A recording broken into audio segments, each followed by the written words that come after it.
previous video, we took a look at a few ways to create mockups. Now, let's focus in on low-fidelity wireframes. Lo-fi wireframes, mockups, or prototypes are typically done very quickly.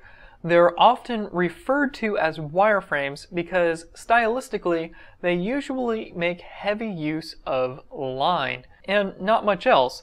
This doesn't mean that your mockup has to look like this. For example, you could fill in and shade all of your shapes instead. There's no specific way to create lo-fi wireframes. You can use software tools, or you can just use pen and paper. The tools all behave differently, and you should use the one that allows you to work the fastest. Lo-fi mockups are all about speed. They allow you to iterate on an idea rapidly and try out all sorts of different directions. As an exercise, it's a good idea to create as many different mockups as possible while you're still in the early stages. Don't be afraid to explore because it's only going to be more difficult to change things later on.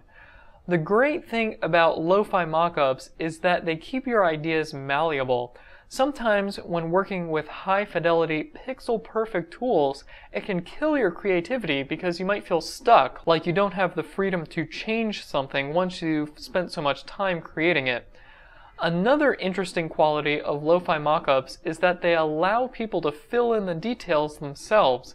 This is very useful when conducting early usability tests with basic interactive mockups or paper mockups. You can let people look at a product and see how it's supposed to function, rather than looking at the fine design details. Remember, abstraction is a sliding scale, and you should use that to your advantage. So before we move on, let's review really quick. Lo-fi mockups allow for cheap exploration. They let you try out a bunch of different ideas with little consequence. Lo-fi mockups keep you from getting stuck. A hi-fi mockup takes a lot of time and you can end up feeling like you have to stick with what you've got. Lo-fi mockups also allow users to fill in the gaps. This is good when you want them to focus on usability and not visual design. Now, lo-fi wireframes communicate some information and sidestep other information entirely. It's important to understand what types of information lo-fi wireframes convey so that when a wireframe gets passed around your company, there's no confusion about what's being portrayed. As I mentioned earlier, lo-fi wireframes are called wireframes because they often make heavy use of line. The truth is, though, these wireframes often don't communicate use of line very effectively at all, because typically they're all very hard lines. On a real website, this is almost never the case.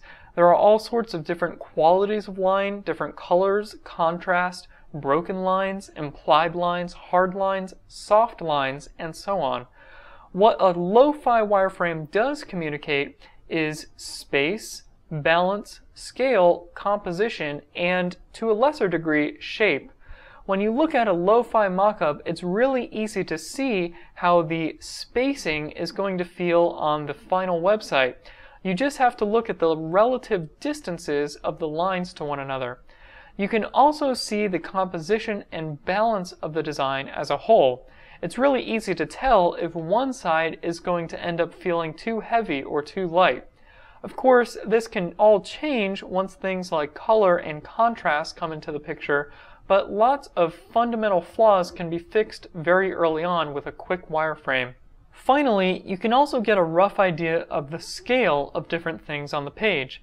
Sometimes when you go full resolution, you might look at an element and think, wow, that looks really huge. Or maybe you'll feel the opposite and think, that element isn't as prominent as I thought it would be. However, a wireframe can help you create a logical flow to your layout, which is very helpful. Now, there are some downsides to lo-fi mockups, but I'd like to highlight just two. As I pointed out earlier, they can create some unintentional ambiguity. Two people might agree that a wireframe is great, when really they have two different ideas in their heads. Secondly, a wireframe isn't always the best thing to present to stakeholders or investors. If they're very familiar with the process of creating websites, they should know how to interpret it, but many stakeholders might look at a wireframe and think it looks unprofessional or unfinished, especially if they're unfamiliar with software projects. Don't let this stop you from creating wireframes and presenting them to coworkers and partners on the project that you're working on, but just be aware of it. As you've just seen, low-fidelity wireframes have advantages and disadvantages. In the next video, we'll compare these with high-fidelity mockups.